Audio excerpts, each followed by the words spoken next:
નમસ્કાર દર્શક મિત્રો, હું છું રૂપલ લુણીચિયા. સંપૂર્ણ ન્યૂઝમાં આપનું સ્વાગત છે. જોઈએ આજના મુખ્ય સમાચાર.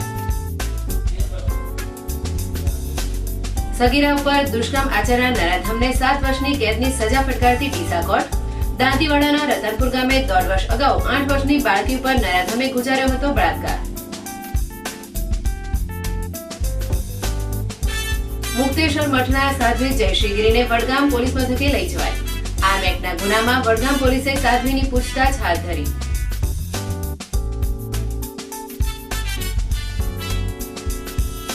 ડીસા રૂરલ પોલીસે જાવલ ગામના યુવક ઉપર દમન ગુજારતા ઉચ્ચ સ્તરે રજૂઆત.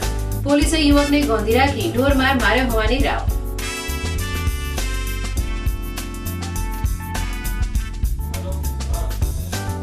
ડીસા વોળા વિસ્તારના રહીશોએ મકાનો દૂર કરવા મામલે કલેક્ટરને કરી રજૂઆત.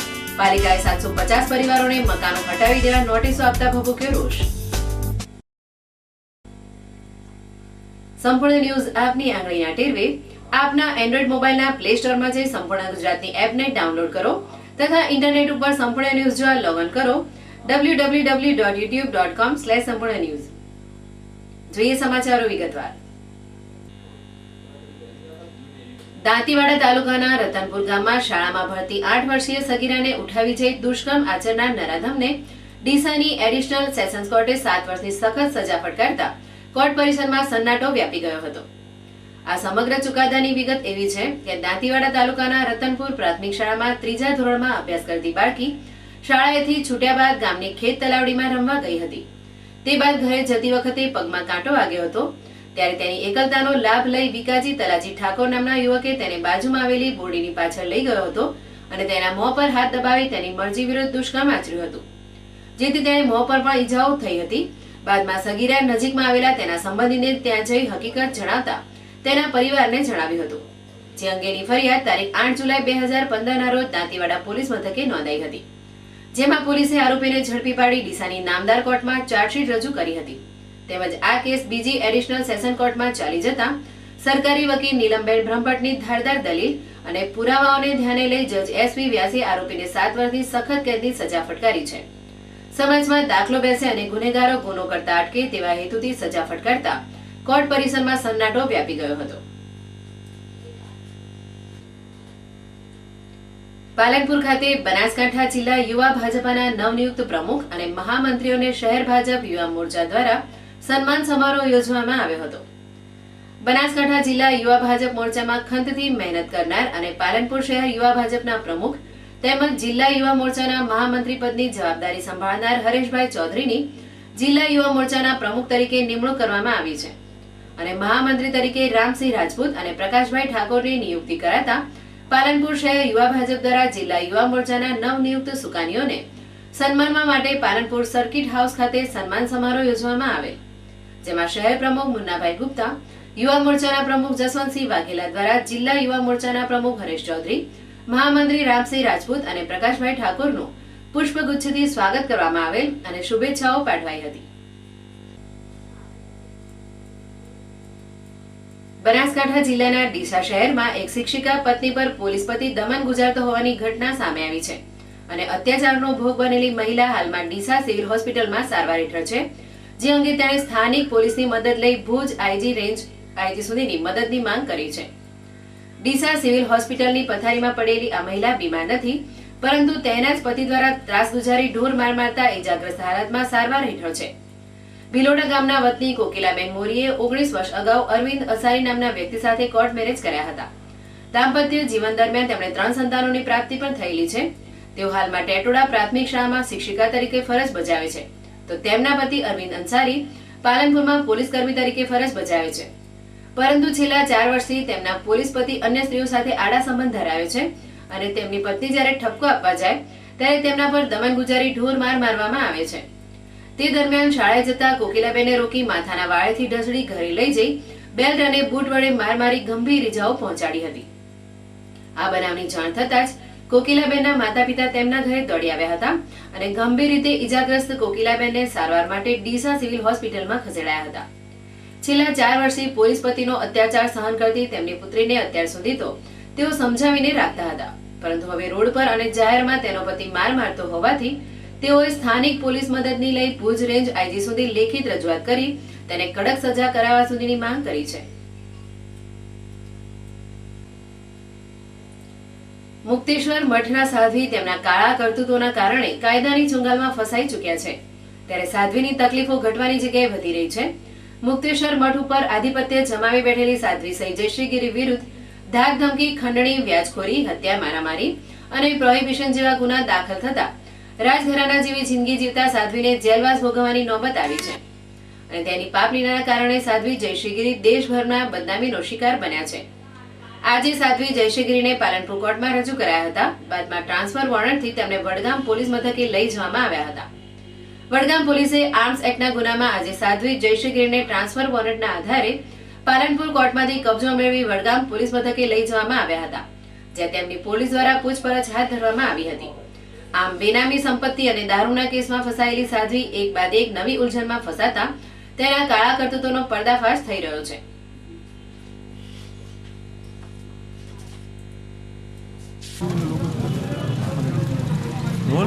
સાહેબ, શું આર્મ્સ એક્ટની ફરિયાદમાં સરકાર તરફે કોણ ફરિયાદ બની છે? આર્મ્સ એક્ટમાં અમારા વડગામ પોલીસ સ્ટેશનના એક એએસઆઈ છે, એમને ફરિયાદી બનાવી સરકાર તરફે ગુનો દાખલ કર્યો છે. મેં આઈપીસી કલમ 334, 188, 114, આર્મ્સ એક્ટની કલમ 27 અને 30 મુજબ વડગામ પોલીસને ગુનો નોંધાયો છે. આરોપીમાં સાધ્વી જયશ્રીગીરીજી અને બીજા બે અજાણ્યા ફરિયાદ નોંધી છે. સાહેબ, આજે આપ સાધ્વીજીને ટ્રાન્સફર વોરંટથી લઈ જઈશ? જી હા. બનાસકાંઠાની ડીસા રૂરલ પોલીસે જાવલ ગામના એક યુવકને કોઈ પણ જાતના વાંક ગુના વગર તેનું અપહરણ કરી તેને પોલીસ સ્ટેશનમાં ગોંધી રાખી ઢોરમાર માર્યો હોવાનો સનસનીખેજ બનાવ પ્રકાશમાં આવતા પોલીસ બેડામાં ખળભળાટ મચી જવા પામ્યો છે. આ મામલે પીડિત યુવકે ડીસા રૂરલ પોલીસ વિરુદ્ધ કડક પગલાં ભરવા માટે જિલ્લા પોલીસ વડા, નાયબ કલેક્ટર ડીસા અને મામલતદાર ડીસાને લેખિત રજૂઆત કરી ઘટતું કરવાની માંગ કરી છે. ડીસા તાલુકાના જાવલ ગામે તારીખ 30/1/2017 રોજ પોતાના પુત્રના વાળ કપાવવાની બાબતે હરપાલસિંહ શંભુજી દરબારને ગામના પોપટભાઈ કેશાભાઈ નાઈ બાબતે સામાન્ય બોલાચાલી થઈ હતી. જે બાદ તારીખ 4/2/2017 રોજ પોપટભાઈ અને બાબુભાઈ પોલીસની ગાડી સાથે હરપાલસિંહના ઘરે આવ્યા હતા, જ્યાં તેમને પોલીસ વાનમાં બેસાડી ગામના ગોંદરેડ આવેલ અને ત્યાં પોલીસ દ્વારા હરપાલસિંહને ધોકા વડે માર મારવામાં આવેલ. જે બાદ તેને ડીસા રૂરલ પોલીસ મથકમાં લાવી તેને બીભત્સ ગાળો બોલીને પોલીસ જવાનો દ્વારા ધોકા અને લાતો વડે ઢોર માર મારવામાં આવતા તે બેભાન થઈને ઢળી પડ્યો હતો. બાદમાં હરપાલસિંહના સગા સંબંધી પોલીસ મથકે દોડી આવી તેમને મુક્ત કરાવેલ. જોકે પોલીસના મારથી હરપાલસિંહ ગંભીર રીતે ઘાયલ થતા તેને ડીસા સિવિલ હોસ્પિટલમાં સારવાર અર્થે દાખલ થવાની ફરજ પડી છે. જોકે ડીસા પોલીસની ગુંડાગીરીનો ભોગ બનેલ દરબાર યુવકે ન્યાય મેળવવા અને દબંગગીરી કરતા પોલીસમેનની શાન ઠેકાણે લાવવા જિલ્લા પોલીસ વડા સહિત ઉચ્ચ કક્ષાએ રજૂઆતો કરી છે. ડીસા તાલુકાના થેરવાડા ગામે આવેલી આઈસીઆઈસીઆઈ બેંકમાં નોટબંધીના કપરા સમયે નવીન ખાતા ખોલવામાં ન આવતા આ વિસ્તારના અભણ લોકો મુશ્કેલીમાં મુકાયા છે અને જે બેંકમાં ખાતા ખુલતા ન હોય તે બેંક શું કામની, આવી ચર્ચા લોકોમાં વહેતી થવા પામી છે. થેરવાડા ગામે આવેલી આઈસીઆઈસીઆઈ બેંકના સ્ટાફમાં અભાવના કારણે લોકોને નોટબંધી વચ્ચે નાણાંની લેવડદેવડ કરવામાં ભારે મુશ્કેલી ભોગવવી પડે છે. બીજી બાજુ નોટબંધીથી નાણાંની અછત સર્જાતા ગ્રામીણ પ્રજા બેંક મારફતે નાણાકીય વહીવટ કરવા નવા ખાતા ખોલાવવા બેંકમાં ઉમટી રહ્યા છે. ત્યારે થેરવાડા બેંકમાં નવીન ખાતા ખોલવામાં આવતા ન હોય લોકો મુશ્કેલીમાં મુકાયા છે. જોકે બેંક મેનેજરનો સંપર્ક કરતા તેમણે જણાવ્યું હતું કે બેંકમાં સ્ટાફની ઘટ, બીજી બાજુ નોટબંધીના કારણે કામનું ભારણ હોય, હમણાં નવીન ખાતા ખોલી શકાય તેમ નથી. ત્યારે લોકોમાં સવાલ ઉઠવા પામ્યો છે કે બેંક ખાતા ખોલતી ન જ હોય ત્યારે અમારે ખાતા ખોલવા ક્યાં જવું? ત્યારે બેંક સત્તાધીશો લોકોની મુશ્કેલીઓનું નિરાકરણ લાવવા માટે યોગ્ય પગલાં ભરે તે જરૂરી છે. કાંકરેજ તાલુકાના મુખ્ય મથક શિહોરીથી દિયોદર રોડ ઉપર કુંવારવા અકોલી ખસા પાસે કપાસ બિયારણની જીનિંગ મિલો આવેલી છે. આ મિલોવાળા કેમિકલથી અને પાણીથી કપાસિયાને સાફ કરે છે, જે કેમિકલવાળું પાણી રોડની સાઈડોમાં નિકાલ કરે છે, જેથી કરી પશુ પક્ષીઓ આવા કેમિકલવાળા પાણી પીવાથી મોતને ભેટે છે. જ્યારે માર્ગ અને મકાન વિભાગ તથા વન વિભાગ દ્વારા કે કોઈ અન્ય તંત્ર જવાબદાર અધિકારીઓ આ બાબતે યોગ્ય કાર્યવાહી કરે તેવું ધર્મપ્રેમી જનતા અને પર્યાવરણ પ્રેમીઓમાં માંગ ઉઠવા પામી છે. અગાઉ 2 વર્ષ પહેલા કુંવારવાની મિલ દ્વારા આવું ગંદુ પાણી ઠલવાતા અનેક પંખીઓ મોતને ભેટ્યા હતા. તેમજ ખસા પાટિયા પાસે આવેલ સિલ્ક મિલમાંથી કેમિકલવાળું ગંદુ પાણી પણ બે રોકટોક નિકાલ કરાય છે, પરંતુ તંત્રના અધિકારીઓ આ બાબતે અજાણ કેમ? જેવા વેધક સવાલો રાહદારીઓ અને ધર્મપ્રેમી જનતામાં ચર્ચાઈ રહ્યા છે. ત્યારે આકોલી અને ખસા પાટિયા વચ્ચે સીડ્સ પ્રોસેસિંગ પ્લાન્ટ નવી શરૂ કરાય છે, જેનું પાણી પણ જાહેરમાં બે રોકટોક રોડની સાઈડમાં નિકાલ થઈ રહ્યો છે. ત્યારે જોવું એ રહ્યું કે તંત્ર ક્યારે જાગશે અને પગલાં ભરી યોગ્ય નિકાલ કરાવશે ખરા.